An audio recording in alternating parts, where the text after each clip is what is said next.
Hi hello, KFC style fried item কিন্তু আমরা সবাই খুব পছন্দ করি। আর সন্ধ্যায় চায়ের সাথে যদি এরকম কেএফসি স্টাইল ফ্রাইড আইটেম তৈরি করা যায় তাহলে কতই ভালো হয়।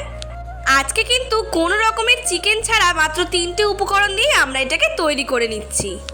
আর এই রেসিপি তৈরির জন্য কিন্তু আমাদের প্রথমেই লাগবে ব্রেড। প্রথমেই ব্রেডটাকে নিয়ে কিন্তু তার চারধারটা সামান্য পরিমাণে আমরা একটু বাদ দিয়ে নেব। কোনো রকম বেলাবেলি বাটাবাটি ঝামেলা ছাড়াই কিন্তু খুব চটজলদি এই রেসিপি তৈরি হয়ে যায়।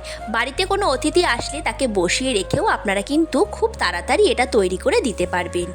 এগুলোর চারধার তো কাটা হয়েই গেছে, এবার কিন্তু সমান 4 ভাগে এটাকে আমি টুকরো করে নেব। এবার এই স্ন্যাক্স তৈরির জন্য আমরা একটা ব্যাটারও তৈরি করে নিচ্ছি। প্রথমেই আমরা নিয়ে নিচ্ছি 2 চামচ ময়দা, এর মধ্যে দিয়ে দেবো পরিমাণ মতো লবণ, আর দিয়ে দিচ্ছি কিছুটা আমচুর পাউডার, কিছুটা লঙ্কার গুঁড়ো আর একটা ম্যাগি মশলা। এই ম্যাগি মশলাটা দিলে এতে কিন্তু একটা আলাদাই স্বাদ আসে। এবার এতে অল্প অল্প করে জল দিয়ে একটা ঘন ব্যাটার তৈরি করে নেব। আপনারা ভিডিওতে দেখলেই বুঝতে পারবেন যে আমার ব্যাটারটা ঠিক কতটা ঠিক হয়েছিল।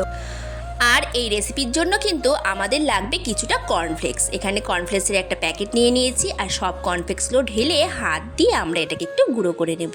সবসময় বাড়িতে ব্রেড ক্রাম্বস না থাকলে আপনারা কিন্তু এই কর্নফ্লেক্স দিয়ে অনেক ধরনের ফ্রাইড আইটেম তৈরি করে নিতে পারেন। এতে কিন্তু স্ন্যাক্সগুলোতে একটা আলাদাই স্বাদ আসে।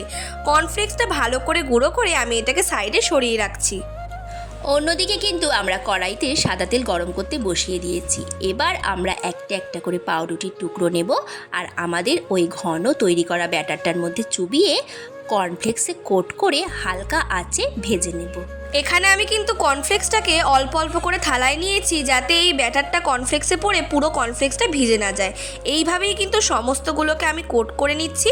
আর কোট করে কিন্তু একদমই লো ফ্লেমে এগুলোকে ভেজে নিতে হবে, যেহেতু কর্নফ্লেক্সটা বেশি ভাজা হলে সেটা কিন্তু তিতো হয়ে যাবে। তারপর গোল্ডেন ব্রাউন করে এটাকে তুলে নিলেই কিন্তু আজকের এই স্ন্যাক্স আইটেম আমাদের একদম তৈরি। এটা কাউকে তৈরি করে দেওয়া হলে সে বুঝতেই পারবে না যে এটা সত্যি ব্রেড দিয়ে তৈরি। আপনারা কিন্তু বাড়িতে বানিয়ে অবশ্যই ট্রাই করবেন। তাহলে দেখেছেন তো আজ কত সহজেই আপনাদের আরও একটা নতুন রেসিপি শেয়ার করে দিলাম। ভিডিওটা ভালো লাগলে চ্যানেলটা সাবস্ক্রাইব করতে ভুলবেন না। আজকের জন্য এটুকুই, দেখা হচ্ছে অন্য একটা ভিডিওতে অন্য একটা নতুন কন্টেন্টের সাথে। আর আপনাদেরও যদি কোনো রেসিপি জানার ইচ্ছা থাকে তাহলে সেটাও কিন্তু কমেন্টস করে জানাতে পারেন। আমরা কিন্তু আপনাদের সেই রেসিপিটা করে দেখানোর চেষ্টা করব। তাহলে চ্যানেলটাকে সাবস্ক্রাইব করতে ভুলবেন না, আর এই ভিডিওতে একটা লাইক করে দেবেন। বাই।